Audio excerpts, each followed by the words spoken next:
I wake up and I feel scared, sad, emotional, like the world is on fire, I reach for one of two kinds of books. The first kind of book is the kind that I usually talk about on this channel. It's gothic. It's dealing with a lot of really dark, heavy topics. It's horror. It's showing me the worst that the world can possibly be and the worst that humanity can possibly look like. And in a weird way, that is a comfort for me. But that is not what I'm going to be talking about in this video at all. Because today, for no particular reason, I woke up at the end of the first week of November and I wanted a book that would stop my spiral about the state of the world, democracy, women's rights. We're not going to talk about it.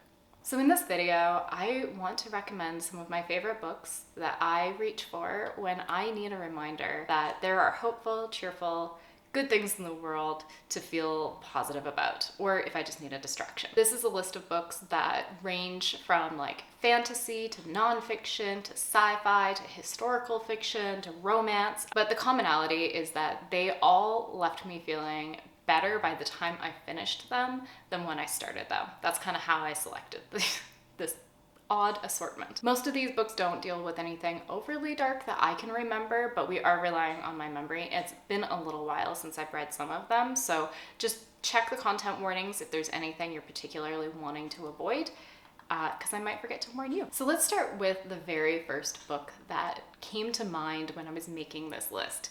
That is A Psalm for the Wild Built by Becky Chambers. This is a duology of 2 novellas. This follows a non-binary main character who is a tea monk. They essentially have a little cart where they just serve people tea all day, and they have conversations about life and all kinds of cute stuff. And their life is kind of changed because one day a robot emerges from the forest. Now, some kind of important lore of this book, there were robots who kind of became sentient one day and they all just went away in the forest and nobody saw them again. So this is the very first robot that anybody has seen in many, many years.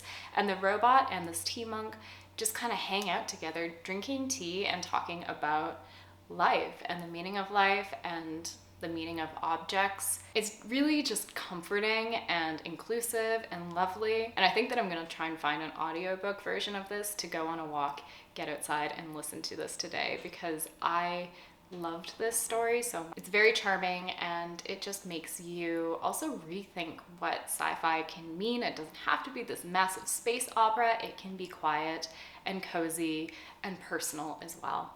So that is A Psalm for the Wild Built, and the second one is A Prayer for the Crowned Shy. The next book that I want to talk about is a fantasy sci-fi, and I just finished it recently. It is the first in a finished quartet, and it is called A Winter's Promise. So in it we're following Ophelia, who I think might be coded as neurodivergent. I'm not completely sure. She has an arranged marriage between herself and some kind of important government guy named Thorn, and she doesn't know him at all, so she has to move from her arc to join his arc.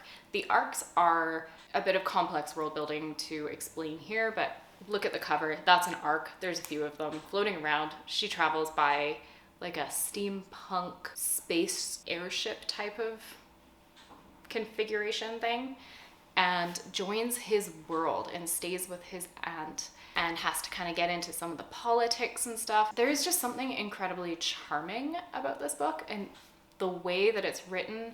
There's a very Jane Austen type of vibe to it, in my opinion, because she travels there with her guardian, who is a relative that is like very, she's just like one of the moms in Jane Austen. I don't know another way to really describe it. Very into being a guardian and about being what is proper and kind of a loudmouth, and she's a Mrs. Bennet, essentially. And we have a little bit of a Pride and Prejudice vibe between Ophelia and Thorn as well, and definitely quite fast-paced. It's very difficult to describe in a very succinct way because of the complexity and the uniqueness of the world building, but that is A Winter's Promise. Also, with a very similar vibe, actually I would say these have a very similar kind of vibe, is Howl's Moving Castle. I haven't read this in quite a few years, but this is following a girl named Sophie, pisses off a witch that casts a spell on her that makes Sophie look like an old woman. So in an attempt to break it, Sophie goes to this moving castle to seek assistance from this great and terrible sort of wizard named Howl. It is very quirky, it's very cute, super cozy, and yeah, I don't know what else to even say. It's just charming and lovely. The other and final fantasy that I can think of that I would like to recommend is Good Omens by Terry Pratchett and Neil Gaiman.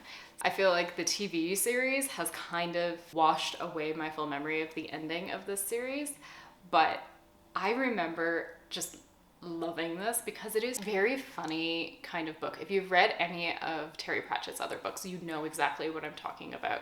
The voice and the language is so strong, and a lot of the characters are kind of fussy and snarky.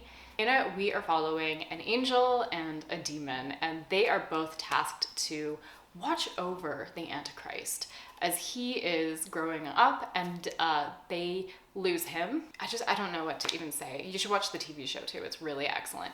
It is just hysterical. Like, the 4 horsemen of the apocalypse are bikers, and there is a witch who's like a little bit crazy, and then her like granddaughter. It's a little bit satirical. It's very sort of absurdist. I just would say it's a really fun, good time. You should pick it up. The next book that I want to chat about is actually a horror. Okay, so it is a cozy horror, and that is by T. Kingfisher. You know what? This is actually reminding me too of another one that we're going to talk about after this by T. Kingfisher. But that is What Moves the Dead. Again, we have a, I think, sort of queer non-binary character, if I'm remembering correctly, who is going to this great old house. It's essentially a retelling of The Fall of the House of Usher.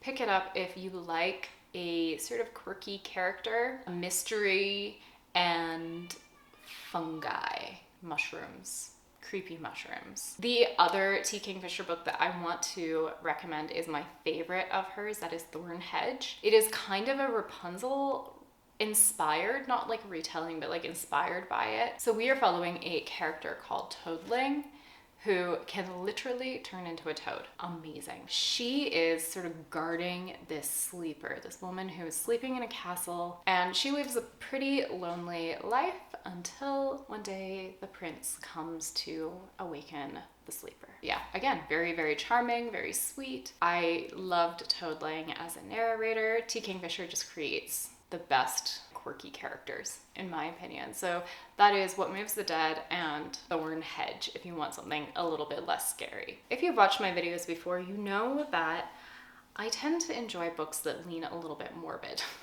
Okay, that should not come as a surprise to anybody, but I don't think that being morbid always has to be depressing. So that brings me to the nonfiction book Will My Cat Eat My Eyeballs? This is a very informative and amusing, like very funny, sweet kind of book. Sweet in the way of like a child's innocence. I feel like I have to really justify myself and why this is on this list here, but this book is answering questions about what happens to our bodies after we die in a very approachable and like clear way that is also a little bit funny and just takes a lot of the fear out of death. I'm really questioning myself here. Okay. But you know, questions like, will my cat eat my eyeballs, are in there. A lot of these questions come from children. This was written by a pretty popular mortician who is on YouTube, Caitlin Doughty. It feels comforting and cozy and fun to me, and maybe you too if you are morbidly curious. If you were not, sorry. The next one is maybe better for you. The next book that I want to mention is Art Matters. This is a collection of essays by Neil Gaiman on why art matters, how art can change the world and our lives, and I just think that it is very nice to be reminded of the value of art, the value of reading. You're not wasting your time when you take the time to engage with your creativity in whatever way that looks like. The next book series that I want to recommend, I believe, is finished. Either that or there is just so many of them, as in like probably 5. But it is a historical fiction mystery, cozy mystery series called Veronica Speedwell. The very first one is called A Curious Beginning. And this is following a woman who is a lepidopterist. I don't think I've ever had to say that word out loud. She hunts butterflies. She is a natural historian and she hunts butterflies around the world in the late 1800s, so around the time of Queen Victoria. She gets pulled into various kinds of mysteries along with someone named Stoker. And the two of them have this kind of slow burn romance, but really the center stage is the mysteries that these two have to solve in every single book. I wouldn't say that these books are necessarily like cheerful or like hopeful, but they are an incredibly fun distraction, and I don't recall anything being particularly heavy in them. I would say they're a great book to read if you want the feeling of reading a romance that is like fast-paced and fun, but you don't necessarily want to read something that is focused on the relationship between two characters, if that makes sense. I love these books because they have elements like a poison garden or like secret societies without having to go fully into a gothic, spooky, dark story. They're just a really fun Victorian mystery read. Veronica Speedwell. The rest of the books that I'm going to talk about are all romances. I love a rom-com whenever I feel really like shit and I just need something that is going to distract me and make me feel better. And the very first romances that did that for me and actually got me into the genre were The Brown Sisters by Talia Hibbert. I know that at this point, many people have recommended these, but they are honestly just fabulous and cheerful. I love them. I think you can also read them out of order, so each book focuses on a different Brown sister, and they are inclusive and steamy, but my favorite is Get a Life, Chloe Brown, and that one is technically the first, although I think you can read them out of order just fine. You might hit a spoiler like, oh my god, they end up together at the end, but in Get a Life, Chloe Brown, we are following a lady with chronic pain. She has kind of put together a little bucket list that she is using to sort of take back control of her life. And she goes through this bucket list with the assistance of the building manager of the apartment that she's living in, named Red, if I'm remembering correctly. And yeah, it's just a very cute, funny, sexy, good time. The other one I really like is Well Met. This is also a completed trilogy, which I think is better if you read in order, but you don't have to. The first book was by far my favorite, and these books are all following people who participate in a yearly Ren Fair. Okay, so book one, Well Met, is following a woman who is going to go help out her sister with her middle school kind of aged daughter. Her sister has broken her ankle or something, and so her mobility is really limited. So she has gone there to, yeah, just help out. And this daughter is really closely involved with putting on this Ren Fair. And one of her teachers is a pirate guy who takes the Ren Fair very seriously, and they have to interact and they clash over it. It's cute and it's fun. Also on this list is Thank You for Listening. This is actually by Julia Whalen, the audiobook narrator, and this book follows two audiobook narrators. So our main girl, Swanee, I hope I'm saying that right, she gets roped into doing one final audiobook narration along with this like guy who nobody knows what he looks like. I think he's got a really like hilarious performance name. It's like, oh yeah, Brock McKnight. So they're reading this book together and slowly start to kind of develop a bit of a relationship through narrating this like one last final romance book.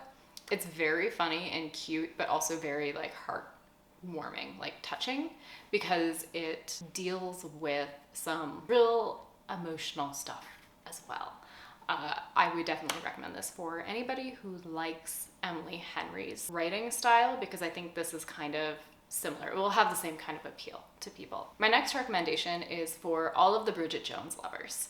This is Love of My Afterlife, and it's coming from the perspective of Delphi. She dies by choking on a hamburger while she is in like the waiting room of heaven. She meets this guy who is her soulmate. It's just, when they meet, it is electric and like smack in the face. And then this random dude who is her soulmate, turns out he only had a concussion. He's not actually dead, so he gets sent back. And Delphi is like So she pretty much makes a deal with the receptionist person in heaven to go back, and if she can find her soulmate in X amount of days, then she gets to stay alive. So she goes back, she partners up with her apartment neighbor, and they try and track this guy down. And I should probably mention that the apartment neighbor is also a very lovely man.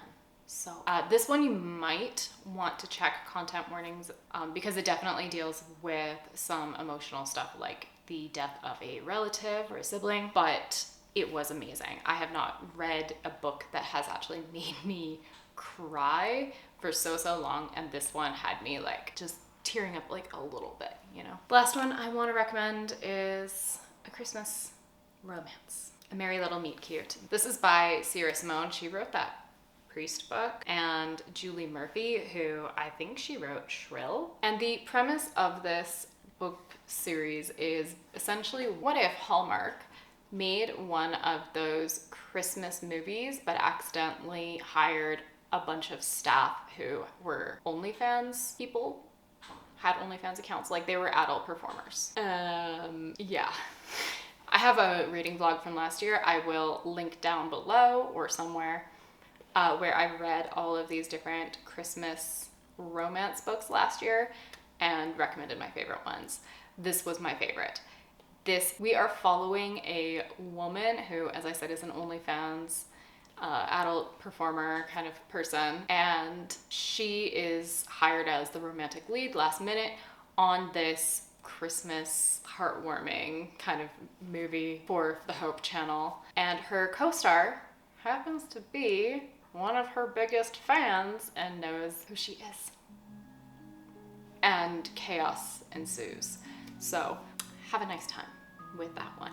That brings me to the end of my list. These are the best books that I could think of, but I would love to hear what your recommendations are. So please leave them for me in the comments, because I think we all will want at least one happy, cheerful, hopeful book that leaves us feeling okay now or okay at some point in the next few weeks, months, year. If you've made it to this point in the video, thank you so much for watching, and I will see you very soon again in another video. Take care, everybody. Bye.